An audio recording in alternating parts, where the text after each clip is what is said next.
Hello à tous, aujourd'hui on va regarder comment avoir son nom dans le Knowledge Graph de Google. Alors faut pas confondre le Knowledge Panel du Knowledge Graph, mais la première étape avant d'avoir le Knowledge Panel, ben, c'est d'avoir déjà son nom dans le Knowledge Graph. Alors quand on a son nom dans notre Knowledge Graph, on a donc une entrée dans le Knowledge Panel, comme ça, voilà. Alors pour avoir ça, eh bien c'est pas hyper compliqué. Le principe c'est d'être suffisamment cité par des sites internet pour que Google puisse avoir votre nom dans votre entrée. Alors, la première chose à faire, bien entendu, c'est de faire vos profils de réseaux sociaux, donc LinkedIn, YouTube, Instagram et autres. Donc, vous mettez bien un profil avec votre nom, donc Arnaud de Corninge ici. Ensuite, moi, je conseille de faire donc un site internet perso, donc arnauddecorninge.fr dans ce cas-là, et de bien remplir dans votre site internet tout ce qui est lié au schéma.org en fait. Donc votre nom, vos coordonnées, vos réseaux sociaux, etc. Vous pouvez regarder le code source dans le site internet et vous aurez tout. Donc schéma. Hop. Donc là, voilà, le nom du site. On a les same as. Voilà, avec les réseaux sociaux, YouTube, ainsi de suite, les différents sites internet. Donc là, il y a pas mal de choses que vous pouvez regarder. Donc sur votre site, vous mettez bien tous vos réseaux sociaux. Un lien aussi, vous pouvez mettre en bas de page. Là, je ne l'ai pas fait, mais on pourrait le faire. Et vous pensez bien à tout lien. Ça, c'est une des premières étapes. Ensuite, mais en fait, il faut savoir qu'il y a des sites qui sont pris en compte pour ce Knowledge Graph.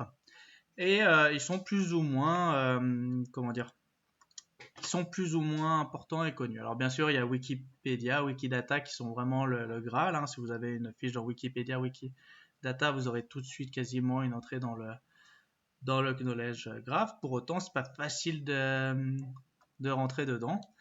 Alors, il va falloir aller chercher d'autres sources. Alors les autres sources, il y en a plein, mais il y en a des très connues. Il y a notamment Crunchbase.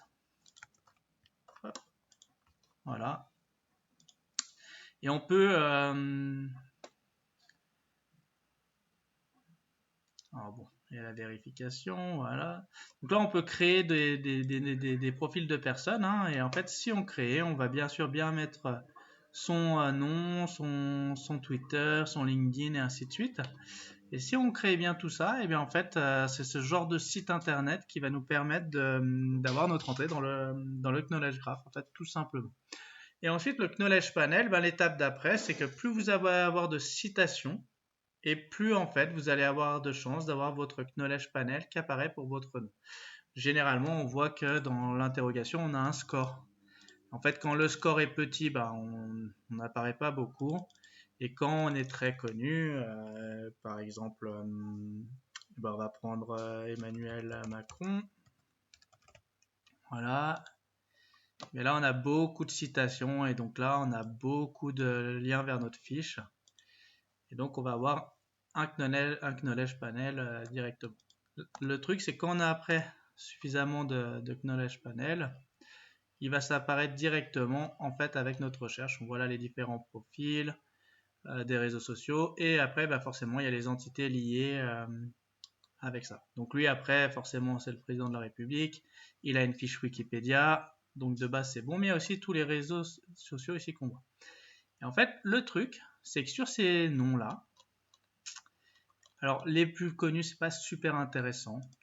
Mais si vous prenez par exemple Olivier Andrieux, au hasard.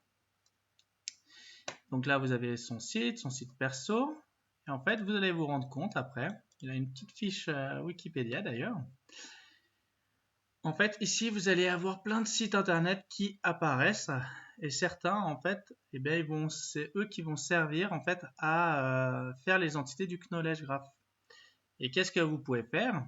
Tout simplement, vous pouvez scraper les résultats de plusieurs personnalités plus ou moins connues et trouver un petit peu tous les endroits qui vont être cités. Et en fait, certaines sources, si elles sont souvent en commun, vous vous rendrez compte que c'est des sources qui sont prises en compte par Google pour être dans le Knowledge Graph. Donc, par exemple, on sait qu'il y a Wiki Alpha. Voilà.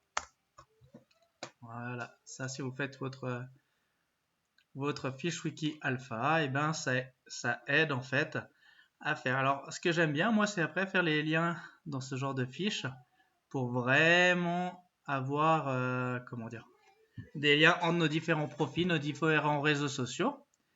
Et ici, bah forcément, si vous écrivez un livre dans Amazon, ça aussi, ça aide. Alors bien sûr, c'est un faux livre, on va pas se mentir entre nous. Ce livre a été généré par l'IA à 100%. Je voulais juste avoir ma fiche auteur et des fausses ventes pour exister. Et si vous faites votre fiche auteur Amazon et que vous faites des liens dessus, généralement, ça suffit à rentrer dans le Knowledge Graph quasiment en quelques jours.